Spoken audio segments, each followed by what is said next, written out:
Hey everybody, it's Paul. And Steve. And we are back to discuss it all, and we've got a great video for you today. Before we get to that though, I would love to encourage you to leave the video a thumbs up if you enjoy it at some point during this video. Also, feel free to interact with us and discuss it all down in the comments below. That's right, absolutely. Yep. And don't forget to hit that subscribe button. That's right, that's right. We're coming up on 1,000 subscribers, hopefully, and we're going to do another question and answer video. Oh yeah. For that. So, can't wait. Yeah. Can't wait. Give us your questions. Can't wait to interact with them. Absolutely. That'll be good.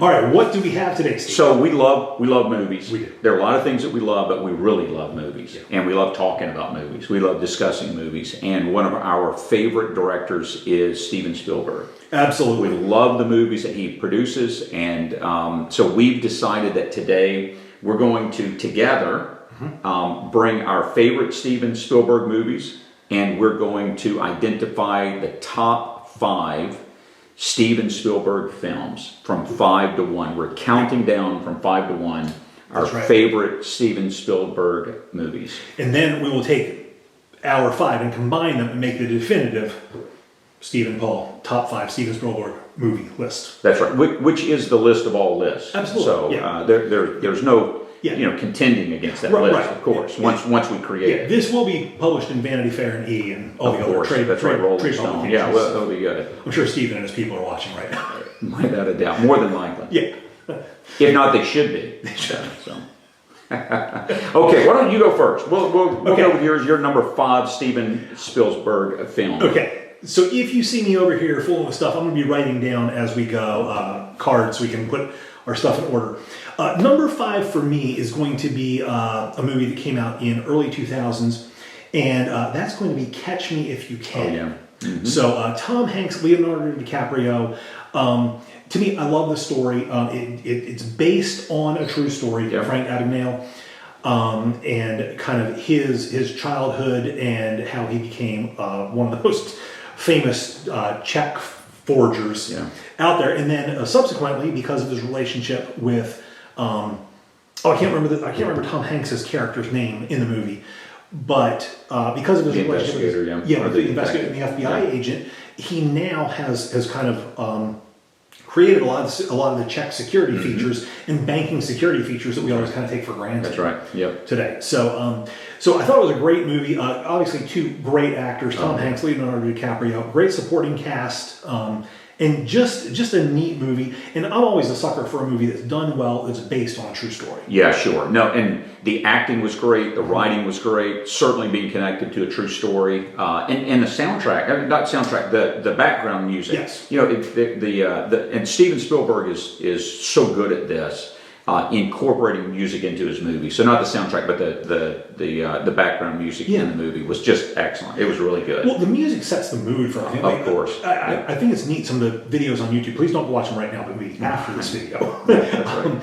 Like there's some editors who have taken the sound out, right? And you see like how hollow the movie is without that. Yes. So no doubt. No, that's a great. And so I didn't have that in my top 5, but I did have it in my top 7. Okay. So that was in my top 7. Okay. So it still gets a vote in there, half a vote in there maybe. So right. Okay. Good. All right. So my number 5 Steven Spielberg film is Hook.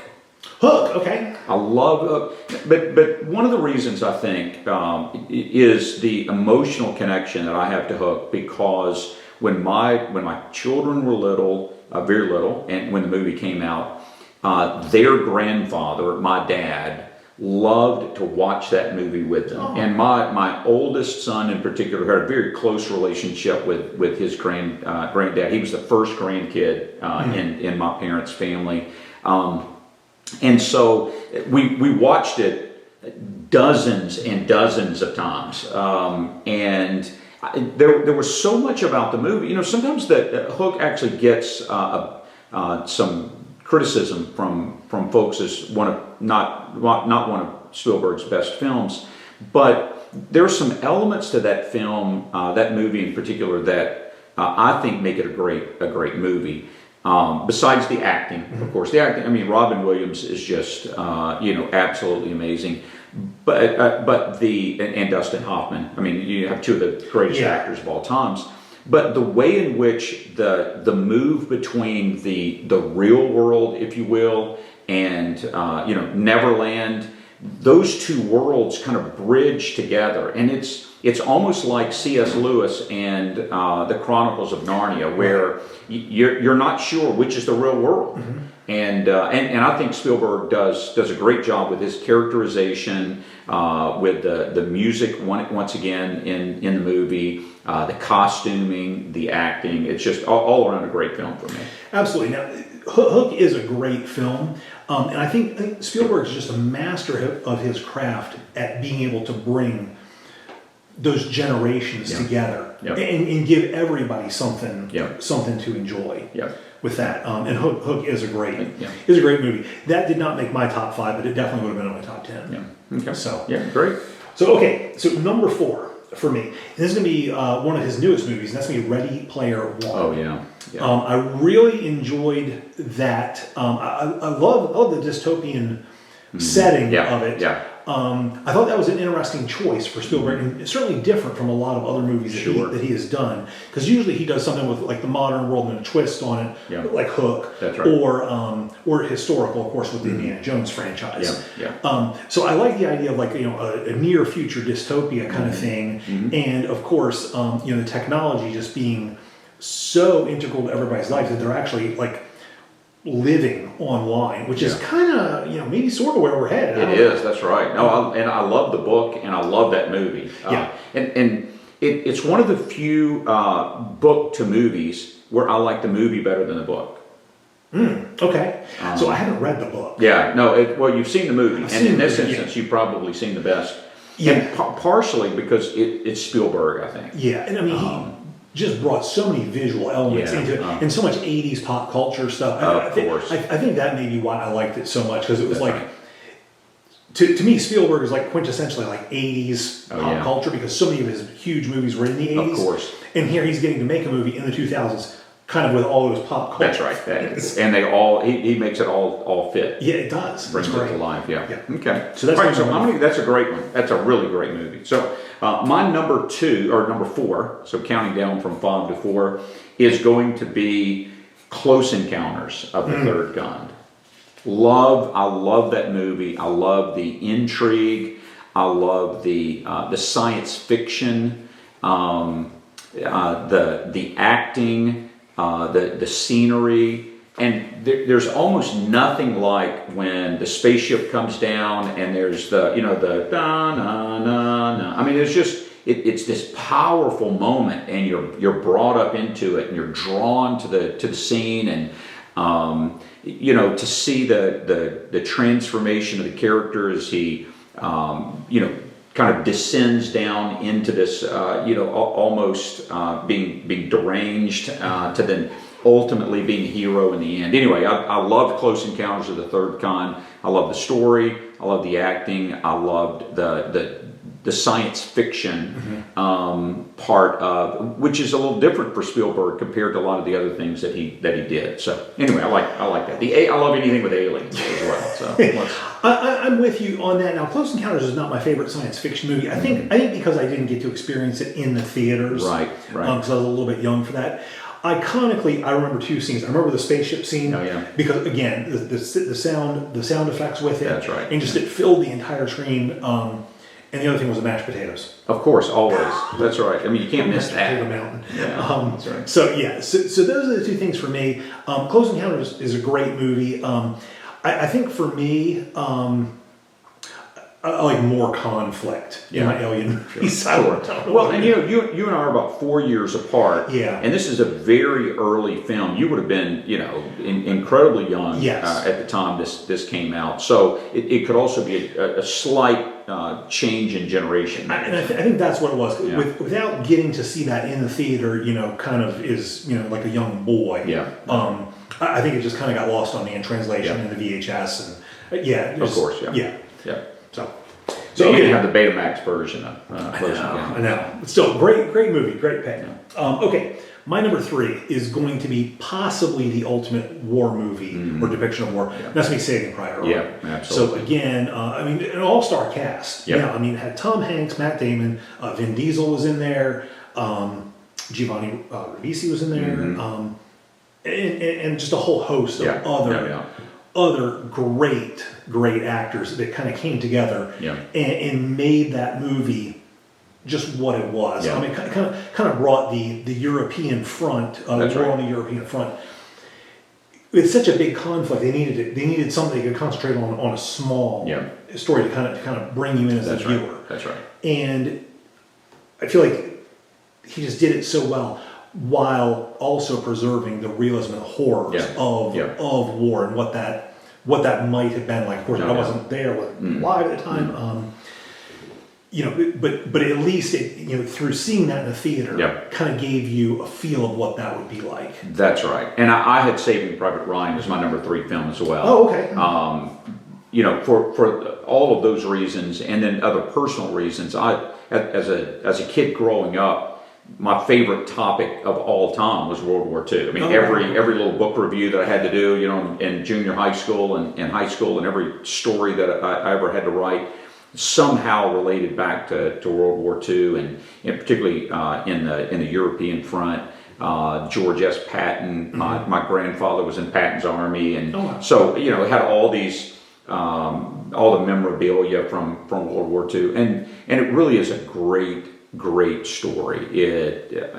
I don't know, outside of maybe Schindler's List, that there's a more emotional story that Spielberg tells.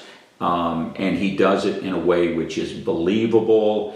It's real. The realism is there. He brings the depth of war to bear on the viewer. And I remember seeing it the first time and just being in tears at the end. I mean, it's so emotional. So no, I'm with you. That's my number 3 film as well. Saving Private Ryan. Great.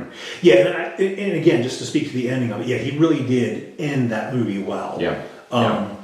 Which is pretty incredible, because I know that one of the things about movies is audiences want to leave the movie theater happy. That's right. And and of course Schindler's List. You're leaving with having just had an experience. Right. Yeah. You're moved. You're leaving moved. You're a hard person if you're not a little teary at the end of either of those. Tough. All right. So that's going to bring me to my number 2. And that's going to be an adaptation of one of my favorite books of all time, one of my favorite authors, Jurassic Park. Oh, yes. Yeah. So as a young kid, I loved dinosaurs. Oh, yeah. Absolutely loved dinosaurs. And of course, growing up, there were movies with dinosaurs in, like Journey to the Center of the Earth, or, Godzilla, and, just some other things. But they were all, it was like claymation or some, model that they were moving. And it was exciting. It was fun to see a dinosaur moving on TV or on a movie. Yeah. But it looked bad. And of course, the technology got there right at that time where Michael Crichton had the hit book, and Spielberg was a perfect director to bring that on. Again, you mentioned the sound effect. The sound effects and the soundtrack make Jurassic Park so good, because really he's literally creating a world. Yes, we know the dinosaurs existed. We've got no idea what they would look like or what they would sound like. And so he kind of had that blank slate, and I mean, to hear that T-Rex roar, that's right, was amazing in the theater. Powerful. It's so much like the sound effects for Star Wars. Yes, where you didn't have anything to go on, and so you needed a masterful storyteller to bring the sound effects to life. And Spielberg is a masterful storyteller, and he does that in Jurassic Park. Just without any comparison. Yes. No doubt. Yeah, and all the actors in Jurassic Park were wonderful. And then of course that spawned a franchise, which has been a good franchise. It's had a couple of misses as far as movies go. But overall, Jurassic Park for me, the original, is just a perfect movie. Yeah, and it certainly is the best of all the Jurassic Park movies, without question, in my way of thinking. And Jurassic Park could easily have made my list. Ends up not making my list. He's got because there's so many to choose from. Yeah, that's right. So, all right. So my number 2 favorite. I'm at 2, right? You're at 2. Yeah, I'm at 2. My number 2 favorite Steven Spielberg film is Raiders of the Lost Ark. There's nothing about Raiders, the Raiders of the Lost Ark, that the first Indiana Jones film, that I would change. I like every single thing about even down to, and this may get easily overlooked, the way the movie starts, that, most movies, you want to get into the story right at the beginning, and he has this little episode at the outset that is almost a standalone, it's almost like a standalone mini film of its own, where he's being chased and runs off, and then he shows up and he's a college professor in the next scene. And it's not a part of the building, it's not really a part of Act 1 in the movie. It's almost like the way Pixar does the little, pre-movie little episodes or whatever. But that's masterful, and it probably doesn't work in a lot of other movies, but in that movie it works, and Spielberg finds a way to make what happens there its own source of conflict and intrigue, and it raises questions that it's a long time before you get those questions answered. And he's almost like Alfred Hitchcock in that sense, and where he's going to be, he exposes a question without giving you the answer until much later. And anyway, Raiders is one of my favorite, of course, my second favorite Steven Spielberg film. Yeah, so I agonized over Raiders of the Lost Ark making the list, and I feel like the Indiana Jones movies as a whole, I couldn't leave off, but if I had to pick an individual movie, the other ones on my list just edge out individual movies. I loved Raiders and I loved Last Crusade. Yeah, sure. Temple of Doom's okay. Kingdom of Crystal Skull. No, we just won't talk about that. Yeah, that doesn't count. That's apocryphal. But yeah, I agree with you, and certainly for me, the first 20 or 25 minutes of Raiders of the Lost Ark are great. Now, something I just thought of, and you may have told me before, but did you become a college professor because of Indiana Jones? No, I didn't because of Indiana Jones, but that would be a great story. That would be a great story. Yeah, I think in the next video I will have become a college professor because of Indiana Jones. No, that would be a great story. That may have to make its way into the canon. You're just so excited about telling that. Come find as a college professor, this is why you. That's right. Now that you mention it, I wasn't going to tell you before, but now that you mentioned it, So one of the great things about it, not just the storytelling and the cinematography, and like you said, that mini movie that we got at the beginning. To me, the backstory of the whole thing. They took a story that's in the Bible that everybody's familiar with from Sunday school. That's right. And then created this fantasy around it. And hey, we're going to go off and we're going to find this. And it's one of those things like, is it out there somewhere? I know, that's exactly right. and if it will melt the Nazis like that, then it's got to be worth going and finding. Absolutely. Or just like any of those treasures. It's just one of the going on a treasure hunt captures the imagination like nothing else. That's exactly right. And at the core of it, that's what that movie is. It sure is. All right. Yep. So like I said, Raiders did not make my list just by, and there were so many great movies that didn't make my list. Schindler's List would be a good one. That's right. But Schindler's List is a movie I definitely have to be in a mood to watch. Yeah, sure. So coming down to it, I think we might share our number one. Just we haven't talked about it yet. That's gonna be Jaws. Oh, of course. Is there any other? Jaws is my number one Steven Spielberg movie, and interestingly, it's not his first, but it's the first one he had commercial success with. And what a massive hit it is. Even to this day, it's iconic. I really don't know with Hollywood's penchant for remaking movies and rebooting. I don't think that I don't think that that's a movie that you could even reboot, just because in 1975 or 1976, when Jaws came out, and I didn't see it till a little bit later because I'm younger, we didn't understand about sharks what we know today, and so that seemed like a reasonable set of behavior for a shark to have and for a town to have. That's right. And if that happened today, we just know a lot more. Yeah, sure. But in the day, that seemed like, and again, the characters are great. The setting is just tremendous. One of the most iconic scenes in filmmaking is the retelling of the USS Indianapolis. I know, that's right. And in Quinn telling that story, harrowing story. A real story. That's right. Exactly. So so Jaws is going to be my number one Steven Spielberg. Yeah, my number one. It was not even close. Okay. There wasn't any comparison to Jaws for the reason that you've mentioned and even others probably. And this may be one reason why I think you could never remake Jaws. Is you go halfway through the movie before you see the shark. Because for Spielberg, and this is part of what makes him an amazing storyteller, the real antagonist in the movie isn't the shark, it's fear. Yes. And so you don't need the shark. And I think, again, this maybe is something perhaps even got from Hitchcock, where if you can give the audience fear, Alfred Hitchcock talked about, you can either put a bomb under a desk and it blows up and it kills everybody and you get some shock value from it. But if you put a bomb under a desk and the viewer is the only one who knows it there, now you have fear and intrigue in it. Yeah. And so by building fear into the movie as the real antagonist, you can take the three main characters, what I think are the three main characters in the movie, and they're on the ship together. And even though they're battling the shark, it really is fear that they're battling, and in different ways, and having overcome it. Being the intellectual that is interested in sharks, that still has this fear, to the one who is afraid of the water. The only character wearing a life preserver. I mean, those are just little things that Spielberg includes that make him a masterful storyteller. Yes, absolutely. So, there's no doubt in my mind that, for me at least, Jaws is the number one Spielberg. Absolutely. Okay, well, we've got our work cut out for us. Yeah, so I have on index cards here every movie that we talked about. So we're going to have to figure out what our list is going to be.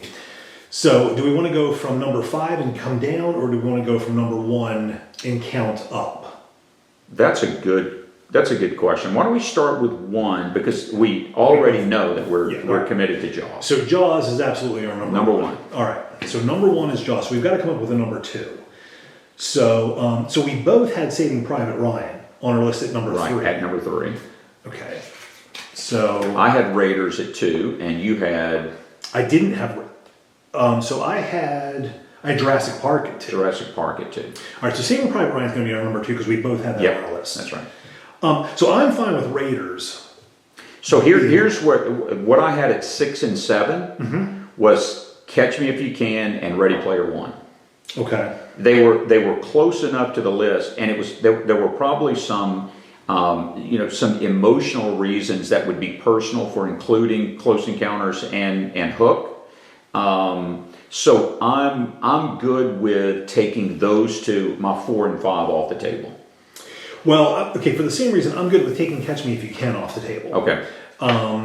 That to me is just an enjoyable movie, but there's, aside from just great acting. It is a great movie, and the actors probably make that even more than the storytelling, Spielberg's directing, filmmaking. So okay, all right. So I feel like we've got to have Jurassic Park and Raiders. I think you're right in there. So let's put. So I'm good with Jurassic Park at 3. Because for the same reason that you struggled with Raiders, I struggled with Jurassic Park. Okay.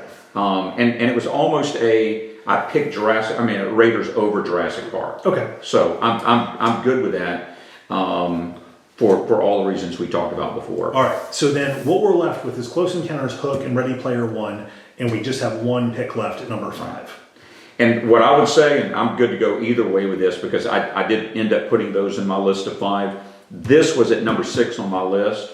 Okay. And so I think when you compare the 3 of those, I could probably make a case just from a filmmaking standpoint for Close Encounters. Yeah, I could too. But in terms of both the commercial success and all of the things that Ready Player One offer, like the great 80s, the music, the cultural, I would. Where I sit today, I would watch Ready Player One before I would watch Close Encounters. No, I'm with you on that. I could probably make a better case for Close Encounters being the better movie, critically, and and of course groundbreaking at the time. But I'm with you. I would watch Ready Player One. I would too. All right. So let's do that. I think it's painful though to cut any of these. No, that's right. Anything that he's done is tough because we left out E.T. We left out E.T. We left out Schindler's List, which is great. Schindler's List. I mean, we had some great ones that we had to leave out. Yeah. All right. So this in order of number 5. Number 5, Ready Player One. Number 4, Raiders of the Lost Ark. Number 3, Jurassic Park. Number 2, Saving Private Ryan. And number 1, Jaws. Well, that's actually kind of fun. You're going to go from adventure movies and feeling pretty good to stressed out and being gone. Yeah, that's right. The whole city's shut down. I mean, Jaws is so fitting with shutting down the world right now, just like they had to shut down the Jaws beach. is a metaphor. It is for 2020. It works on so many levels. We need a new video. The 5 ways that 2020 is like Jaws. Oh, that would be good. There we go. That'd be really good. Okay, all right. You'll see that one. Yeah, okay. All right, so did you agree with our list? What would you have put on there? Obviously, anything that Spielberg has touched is kind of great. So so really there's no wrong answer. What would make your list, and what on our list would it replace? That's right. Let us know so that we can, maybe there's something that we overlooked and you can explain. Maybe we go back and watch the movie and feel a little different. Maybe our list looks different if we go back and watch all these. I think it would, because over time, definitely my list would have been different. Yeah. So next time you have a free day, you can binge watch all Spielberg movies. Exactly. All right. Well, leave those comments down below and let us know. Please, if you got any questions for us, leave those in the comments as well. Hit the like button, the subscribe button, and the share button. And we will see you guys next time. All right.